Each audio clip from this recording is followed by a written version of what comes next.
अस्सलाम वालेकुम स्टूडेंट्स, उम्मीद करता हूँ आप सब ठीक ठाक है, खैरियत से होंगे। आज इस लेक्चर में मैं आप लोगों के साथ एक्रूअल्स एंड प्री पेमेंट्स का जो टॉपिक है उसकी कुछ बेसिक सी एग्जांपल्स डिस्कस करूंगा और थोड़े बहुत आप लोगों के कॉन्सेप्ट्स बनाने की पूरी मेरी कोशिश होगी और मैं कोशिश करूंगा। तो सबसे पहले हम एक्रूअल्स एंड प्री पेमेंट्स की क्या डेफिनेशन है इसको डिस्कस कर लेते हैं।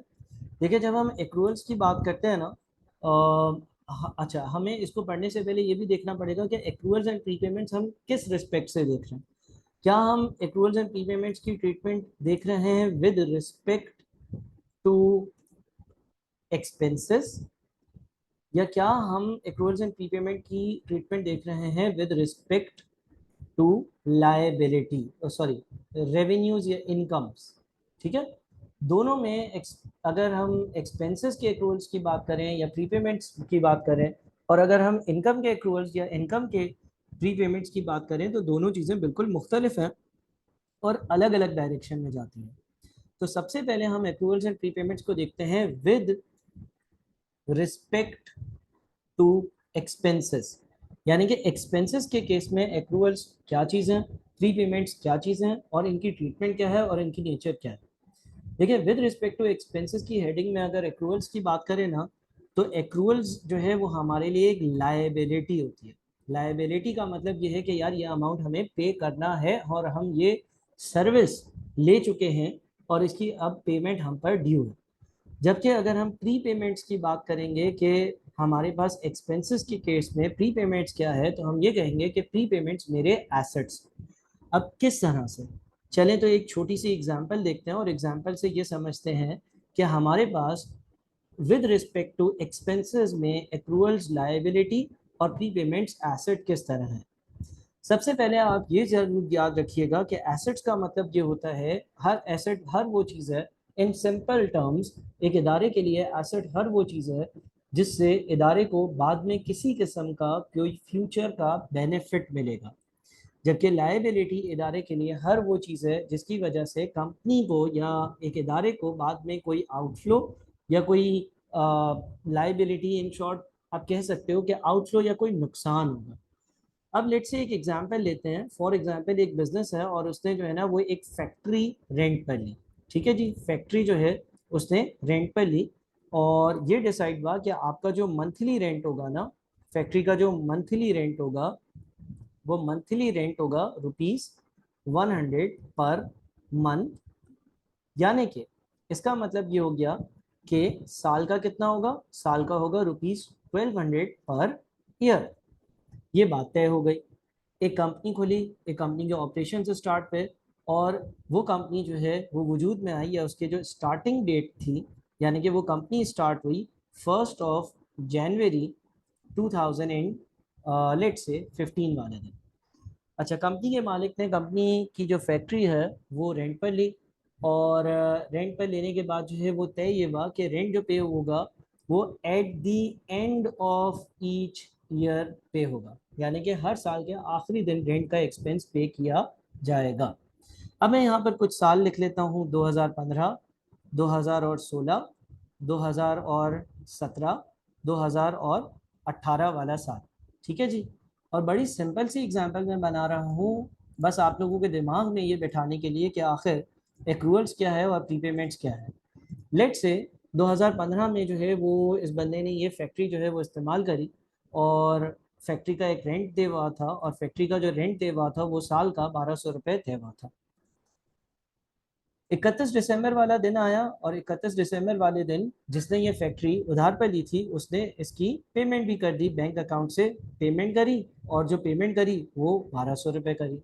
लिहाजा अगर हम 2015 के आखिरी दिन की बात करें, अगर हम 2015 के आखिरी दिन की बात करें तो हम ये कह सकते हैं कि भाई फैक्ट्री का जो किराया था वो 1200 रुपये था, और जो 1200 रुपये का किराया था वो पे कर दिया गया। लिहाजा जब 2000 1200 रुपये का साल का किराया था और वो पूरा पे कर दिया गया, तो अब 2015 के आखिर में किसी किस्म का कोई भी पेएबल नहीं है, या आप कह लें कि 31 दिसंबर की पोजीशन है। बात समझ में आ रही है।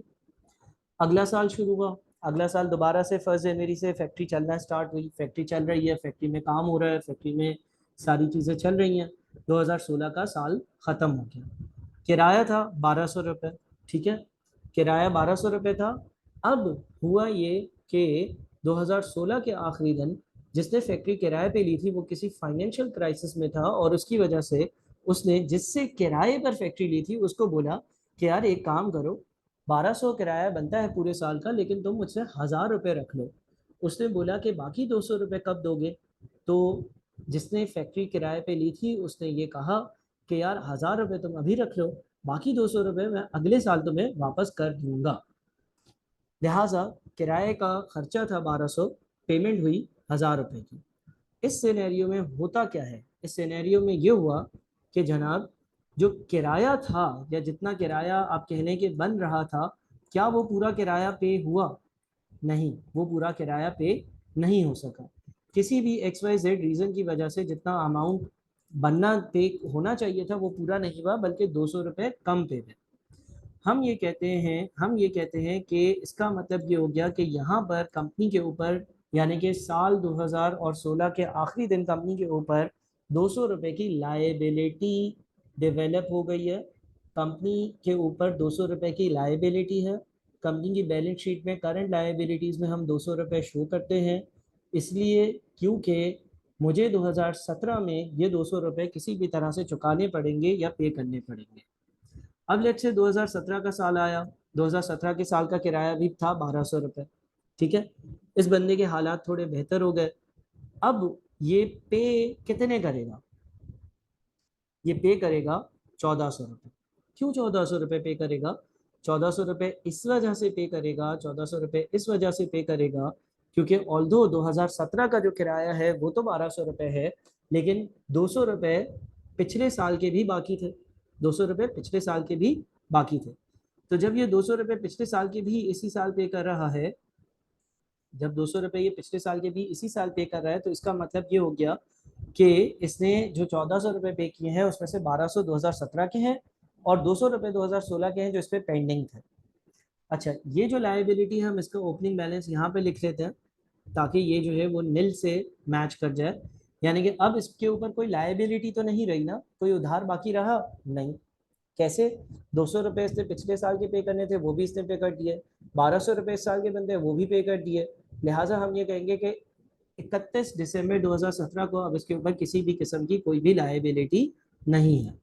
मैं इस एग्जाम्पल को थोड़ा सा एक्सटेंड करूंगा ताकि आप लोगों के दिमाग में चीज़ें जो है वो आहिस्ता आहिस्ता बैठे और आप लोगों को समझ में आए और आप लोग जो है वो कैलकुलेटर पर भी वर्किंग्स अपनी कर रहे हो। 2023 तक ले जाते। अब 2018 आया, अगेन साल का किराया कितना है? साल का किराया 1200 रुपये। अगेन हम अब ये कह देते हैं कि लेट से जो फैक्ट्री जिसने किराए पे ली थी उसने ये कहा कि यार किराया तो 1200 रुपये बनता है, लेकिन तुम एक काम करो, मुझसे तुम 1500 रुपये ले जाओ, यानी कि तुम 300 रुपये एक्स्ट्रा ले जाओ मुझसे। क्यों ले जाओ एक्स्ट्रा? उसने ये कहा कि यार तुम एक काम करो, इस साल के 1200 बनते हैं, एक तो वो रख लो, और 300 रुपये मैं तुम्हें अगले साल के 300 रुपये मैं तुम्हें अगले साल के अभी से दे देता हूँ। अभी से मैं अगले साल के 300 रुपये दे रहा हूँ, यानी कि 2019 में एक साल का किराया 1200 है, एक महीने का किराया 100 रुपये, तो जनवरी फरवरी और मार्च का किराया तो मुझे अभी से तुम मुझसे ले लो, कोई मसला नहीं है। तो उस बंदे ने जिसने किराए पे फैक्ट्री दी थी वो जो 1500 रुपये थे वो ले लिए। अब 2018 वाले दिन मैं कहूँगा कि इस कंपनी के पास जो है ना, 2018 वाले दिन मैं कहूँगा कि इस कंपनी के पास एक करंट एसेट है। 2018 वाले दिन 300 रुपये का करंट एसेट है। क्यों करंट एसेट है? करंट एसेट का मतलब ये होता है कि मुझे फ्यूचर में कोई बेनिफिट मिले। तो मुझे फ्यूचर में क्या बेनिफिट मिलेगा? मुझे फ्यूचर में ये बेनिफिट मिलेगा कि जब 2019 का किराया पे करने का टाइम आएगा और किराया होगा 1200 रुपये, तो मुझे 1200 रुपये पे नहीं करना पड़ेंगे। क्यों 1200 रुपये पे नहीं करना पड़ेंगे? इसलिए क्योंकि 1200 में से 300 तो मैं ऑलरेडी पे कर चुका हूँगा, और जब मैं 1200 में से 300 ऑलरेडी पे कर चुका हूँगा तो मैं बचे हुए सिर्फ और सिर्फ 900 रुपये ही पे करूँगा। ठीक है जी। तो यहाँ पर देखिए क्या हो रहा है, यहाँ पर ये हो रहा है, अगर इस सिनेरियो की बात करें, चले हम आगे वाले सालों पे नहीं जाते हैं, इस सिनेरियो की बात करें ना, तो यहाँ पर पहले साल किराया था 1200, पेवा 1200। दूसरे साल किराया 1200 था, पेवा 1000। 31 दिसंबर 2016 वाले दिन हम कहेंगे कि 200 रुपये का किराया जो है वो पेंडिंग है, अनपेड है, और अगर अनपेड है, पेंडिंग है, तो वो मेरी लाइबिलिटी है। 2017 में मुझे ये पिछले 200 भी पे करने थे, नए 1200 भी पे करने थे, मैंने 1400 रुपये पे करे, सब हिसाब जीरो पर चला गया। 2018 में 1200 पे करने थे, मैंने 1500 पे कर दिए, इस बार मैंने 300 रुपये ज्यादा पे कर दिए। अगर मैंने 300 रुपये ज्यादा पे कर दिए तो इसका मतलब ये हो गया कि ये मेरा प्री पेड है। प्री पेड का मतलब ये है कि मेरा एक एसेट है, मुझे बाद में बेनिफिट मिलेगा। बेनिफिट ऐसा मिलेगा कि 2019 का जब किराया 1200 रुपये होगा तो मुझे सिर्फ 900 रुपये ही देना पड़ेंगे। ठीक है, तो अगर मैं ज़रा यहाँ पर कुछ चीज़ें लिखूँ, 31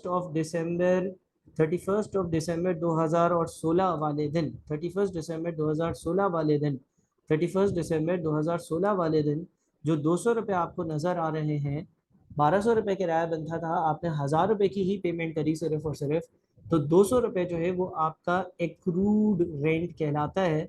एक्रूड रेंट का मतलब ये होता है कि ये एक आपकी लाइबिलिटी है। लाइबिलिटी इसलिए है क्योंकि आपने ये पैसे पे नहीं करे। फिर 2017 में हिसाब क्लियर हो गया। 2018 31 दिसंबर 2018 की अगर हम बात करेंगे तो 31 दिसंबर 2018 वाले दिन, 31 दिसंबर 2018 वाले दिन हम ये कहेंगे कि 300 रुपये मेरा जो है ना वो प्री पेड रेंट है। और प्रीपेड रेंट मेरा एसेट होता है। प्रीपेड रेंट मेरा एसेट क्यों होता है? प्रीपेड रेंट मेरा एसेट इसलिए होता है क्योंकि मुझे बेनिफिट मिलेगा बाद में। मुझे कैसा बेनिफिट मिलेगा बाद में? मुझे उससे अगले साल कम किराया पे करना पड़ेगा। लिहाजा एक्सपेंसेस के केस में प्री पेमेंट्स मेरे एसेट होते हैं बिकॉज वो फ्यूचर में मुझे बेनिफिट देते हैं, जबकि एक्रूड या एक्रूअल्स जो होते हैं वो मेरी लाइबिलिटी होती है क्योंकि उससे मुझे बाद में ज़्यादा आउटफ्लो पे करना पड़ता है, जैसा कि मुझे 2017 में नज़र आया। 2017 में मुझे 1200 नहीं बल्कि 1400 पे करने पड़े। रीज़न बीइंग कि मुझे पिछले 200 भी पे करने थे और उस साल के भी 1200 पे करने थे।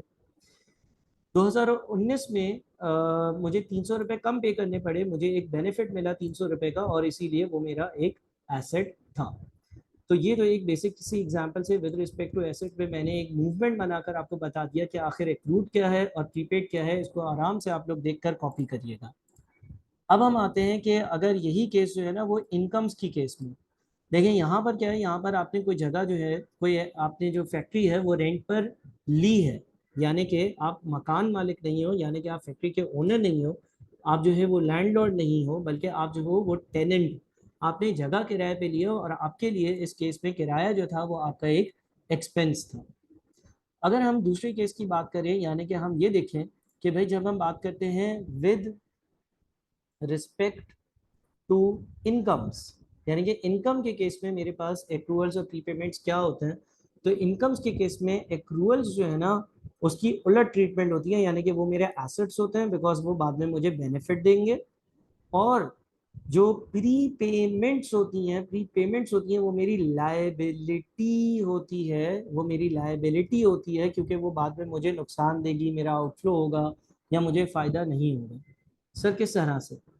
देखिए इसी एग्जाम्पल को उलट लेकर चलते हैं। यहाँ पर आपने फैक्ट्री दी थी, ली थी किराए पर, यहाँ पर आपने फैक्ट्री किराए पर ली थी। अब मैं ये कहता हूँ कि यार आपने जो है ना वो फैक्ट्री किराए पर दी है, ठीक है ना। यहाँ पर you do not own factory, you have rented the factory from someone। अब यहाँ पर मैं ये कहता हूँ you own the factory and you have given factory या you have rented out factory to someone to earn rental income. ठीक है, यानी कि इस केस में मैं ये अज्यूम कर रहा हूँ कि अब आप फैक्ट्री के मालिक हो और रेंट आपके लिए एक इनकम है। अब इसी तरह का अगर मॉडल यहाँ पर भी बना दिया जाए, मैं यही ज़रा कॉपी पेस्ट कर लेता हूँ, फिर अमाउंट्स वगैरह मिटा दूंगा और आप लोगों के साथ साथ सारी वर्किंग्स करूँगा। अमाउंट्स भी मिटा देता हूँ और ये जो हाईलाइटेड एरिया इसको भी मिटा देता हूँ, साल रहने देता हूँ। 2015 का साल था, 1200 रुपये, ठीक है ना। अब क्योंकि इनकम की बात हो रही है तो आपको पैसे रिसीव होंगे, आपको 1200 रुपये रिसीव होगा, ठीक है। तो 31 दिसंबर वाले दिन कोई बैलेंस नहीं रहा, जितना पैसा रिसीव होना था उतना ही आपको पैसा रिसीव हो गया। 2016 में अगेन 1200 रुपये आपको रिसीव होने चाहिए थे, आपने एक जगह किराए पर दी हुई है और बात ये हुई है कि साल का किराया 1200 रुपये होगा। लेकिन जिसने आपसे फैक्ट्री किराए पर ली थी उसने आपको सिर्फ और सिर्फ 1000 रुपये दिए। जिसने आपसे फैक्ट्री किराए पर ली थी उसने सिर्फ और सिर्फ आपको 1000 रुपये लिए दिए। और आपको ये कहा कि यार मेरे हालात बुरे चल रहे हैं, मुझसे 200 रुपये जो बच गए हैं, जो बाकी रह गए हैं, जो एक्रूड है, यानी कि जो एक्रूड है, एक्रूअल है, या जो मैंने प्री पे नहीं किया, बल्कि मैंने तो पे ही नहीं किया, वो मुझसे तुम बाद में ले लेना। तो मैंने उसको बोला चलो सही है, तुम्हारे हालात अभी बुरे हैं तो मुझे ये 200 रुपये 2016 के 2017 में दे देना। अब 2017 में मुझे कितने पैसे मिलेंगे? मुझे 2016 के जो 200 रुपये बाकी है वो भी मिलेंगे, 2017 का 1200 रुपये का किराया मिलता है वो भी मिलेगा, और मुझे टोटल पैसे जो मिलेंगे वो 1400 रुपये मिलेंगे, जिसके बाद ये वैल्यू सारी की सारी जो है ना वो जीरो पर दोबारा आ जाएगी। ठीक है, 2000, और यहाँ पर इस 200 रुपये की बात करें ना, तो यहाँ पर ये 200 रुपये मेरे लिए मेरा एक एसेट है। मेरा एसेट क्यों है? मेरा एसेट इसलिए क्योंकि ये मुझे बाद में फायदा दे रहा है। मुझे कैसा फायदा दे रहा है? या मेरा रिसीवेबल है। जिस तरह से किसी को आप गुड्स क्रेडिट पर बेचते हो तो आपका रिसीवेबल होता है, इसी तरह से ये 200 रुपये आपका रिसीवेबल है। आपको 2017 में ये 200 भी मिल रहे हैं, 2017 के 1200 भी मिल रहे हैं, और आपको टोटल 1400 रुपये मिल रहे हैं, यानी कि इस साल के बचे हुए 200 भी मिल रहे हैं, तो आपको बाद में फायदा हो रहा है। यानी कि इस केस में आपके पास 31 दिसंबर 2016 वाले दिन जो 200 रुपये हैं, जो आपका एक्रूड है अमाउंट, एक्रूड रेंट इनकम कह लेते हैं डिस्टिंग्विश करने के लिए, यह आपका एक एसेट है, यह आपका एक एसेट है। 2018 की बात करते हैं। 2018 में क्या हुआ? 2018 का भी रेंट बनता था 1200 रुपये, 2018 का भी रेंट बनता था 1200 रुपये, जबकि जो आपने जिसको किराए पर जगह दी थी, उसने उसने ये कहा कि यार मेरे पास कुछ एक्स्ट्रा कैश है, आप एक काम करो, आप जो है ना वो मुझसे 1500 रुपये ले जाओ। अब मिलने चाहिए थे 1200 रुपये, मेरा राइट बनता है 1200 रुपये का। 2019 तो शुरू ही नहीं हुआ, 2018 तक मेरा राइट, 2018 के आखिर तक 1200 रुपये का बनता है। मुझे 1200 रुपये मिलने चाहिए। मुझे अगर 1500 रुपये मिल रहे हैं तो मुझे मेरे जितने मिलने चाहिए उससे 300 रुपये ज़्यादा मिल रहे हैं। तो अगर मुझे 300 रुपये ज़्यादा मिल रहे हैं, अगर मुझे 300 रुपये ज़्यादा मिल रहे हैं, अगर मुझे 300 रुपये ज़्यादा मिल रहे हैं, विच मीन्स कि ये प्री पेमेंट है। प्री पेमेंट का मतलब होता है पैसे ज़्यादा मिल जाना। प्री पेमेंट का मतलब होता है पैसों का ज़्यादा मिल जाना। क्या प्री पेमेंट का मतलब होता है पैसे ज़्यादा दे देना।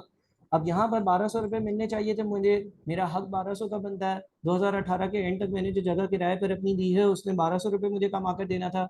मुझे सामने वाली पार्टी 1500 दे रही है, यानी कि मुझे 300 रुपये एक्स्ट्रा दे रही है।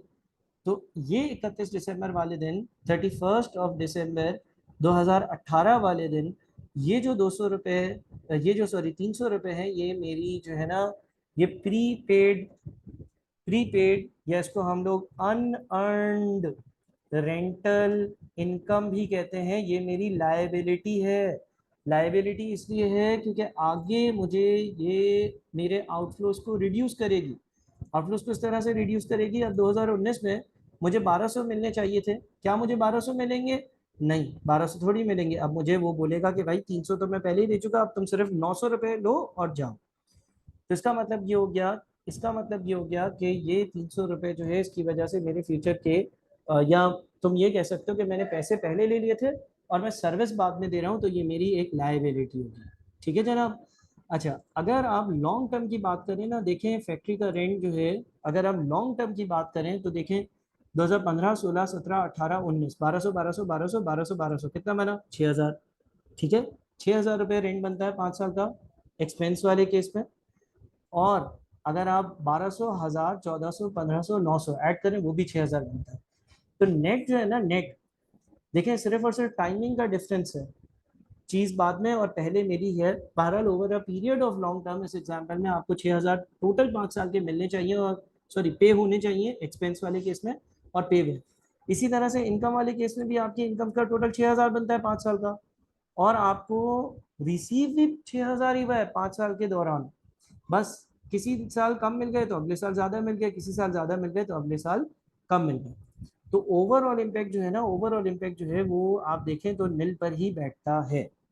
अच्छा, हम अगर अकाउंटिंग करते हैं ना तो हम एक्रूअल्स कॉन्सेप्ट पर अकाउंटिंग करते हैं, और एक्रूअल्स कॉन्सेप्ट ये कहता है कि जब आप इनकम स्टेटमेंट बनाओगे, प्रॉफिट एंड लॉस अकाउंट बनाओगे, तो आप ये नहीं देखोगे कि कैश कितना मिला या कैश कितना रिसीव हुआ या कैश कितना पे हुआ। बल्कि जब आप अपने पास प्रॉफिट एंड लॉस अकाउंट बनाओगे तो उसमें एक्सपेंस फॉर द ईयर लोगे, उस साल का जितना एक्सपेंस होना चाहिए वो लोगे। मिसाल के तौर पर अगर कोई 2015 लेट से हर साल का प्रॉफिट एंड लॉस अकाउंट अगर मैं बनाता हूँ, अगर कोई 2015, 16, 17, 18, 19 का प्रॉफिट एंड लॉस अकाउंट बनाएगा, तो जो उसका इनकम स्टेटमेंट होगा, जिसको हम स्टेटमेंट ऑफ कॉम्प्रिहेंसिव इनकम भी कहते हैं, तो उसमें रेंट का एक्सपेंस 1200 रुपये, 1200 रुपये, 1200 रुपये, 1200 रुपये और 1200 रुपये ही दिखाएगा। ये अलग बात है कि पैसे मिले कितने, लेकिन इनकम स्टेटमेंट में आपने वो अमाउंट दिखाना है जो होना चाहिए था किसी एक साल का अमाउंट। आपने ये नहीं देखना कि पैसे मिले कितने। इसी तरह से एक्रूवल कॉन्सेप्ट ये कहता है कि जब आप प्रॉफिट एंड लॉस अकाउंट बनाओगे और आपने कोई जगह आपने रेंट पर दी है, यानी कि आपको रेंटल इनकम आनी है, तो आप इनकम स्टेटमेंट में जो इनकम का अमाउंट दिखाओगे वो आप डायरेक्टली वो वाला दिखाओगे जो होना चाहिए था। ऐसा नहीं करोगे कि जो आपको रिसीव है कैश बेसिस पर वो दिखाओ, बल्कि ये 1200 आपकी इनकम है 2015 की, ये 1200 रुपये 2016 की इनकम है, ये 2017 की इनकम है, ये 2018 की इनकम है और ये 2019 की इनकम है। अगर कम या ज़्यादा पैसे मिले हैं तो उसका ताल्लुक आपके इनकम स्टेटमेंट से नहीं है। जहाँ तक हम स्टेटमेंट ऑफ फाइनेंशियल पोजीशन की बात करते हैं, तो हमारे पास स्टेटमेंट ऑफ फाइनेंशियल पोजीशन में ये वाले एक्सपेंस वाले केस में 2016 में 1200 मेरा किराए का एक्सपेंस था, लेकिन 1000 रुपये मैंने पे किए हैं, तो जो 200 रुपये पे नहीं किए वो 200 रुपये करंट लाइबिलिटी में एज अ लाइबिलिटी शो होंगे, बिकॉज 200 रुपये मैंने कम पे किए हैं और इससे मुझे बाद में 200 रुपये पे करने हैं। किसी का राइट इस्टेब्लिश हो गया है, मुझे उसको पैसे देने। 2018 के केस में 300 रुपये जो होगा वो मेरा करंट एसेट होगा। करंट एसेट इसलिए होगा 2018 के आखिर में क्योंकि मैंने 300 रुपये एक्स्ट्रा पे कर दिए थे, 1200 का रेंट बनता था, मैंने 1500 रुपये पे कर दिए थे, लिहाजा मुझे 300 रुपये का फ्यूचर में बेनिफिट मिलेगा, इसीलिए मेरा करंट एसेट होगा। जबकि यहाँ पर स्टेटमेंट ऑफ फाइनेंशियल पोजीशन की अगर बात करेंगे हम, तो इस केस में हमारे पास जो पहले 200 रुपये है उसमें ये था कि मेरी 1200 की इनकम बनती थी, मैंने जिसको जगह किराए पे दी थी उसने 1000 रुपये दिए और बोला कि यार 200 रुपये मुझसे अगले साल ले लेना। 200 रुपये उसने मुझे कम दिए, वो मुझे बाद में पे करेगा, मेरा राइट एस्टेब्लिश हो गया, ये मेरा करंट एसेट होगा इस केस में। और 300 रुपये यहाँ पर जो अमाउंट आ रही है, इस केस में ऐसा हुआ है कि 1200 रुपये रेंट था, लेकिन सामने वाली पार्टी ने मुझे 300 एक्स्ट्रा दे दिए, बोला अगले महीने के किराए में हम आपको कम देंगे। तो इस केस में ये जो एक्स्ट्रा अमाउंट मिल गया ये मेरी करंट लायबिलिटी होगी। ठीक है, तो ये सारी चीज़ें आपने अच्छे से देखनी है, कॉपी करनी है। और मैंने अभी तक टी अकाउंट्स को डिस्कस नहीं किया, बल्कि मैंने एक्रूवल्स एंड प्रीपेमेंट्स की टर्म्स आपको समझाई हैं। और आपने ये याद रखना है कि सवाल में आपको ये देखना पड़ेगा कि आप जो सवाल कर रहे हो वो विद रिस्पेक्ट टू एक्सपेंसेस है, या आप जो सवाल कर रहे हो वो विद रिस्पेक्ट टू इनकम है, क्योंकि इनकम और एक्सपेंस के केस में डेफिनेशंस बिल्कुल रिवर्स हो जाती हैं।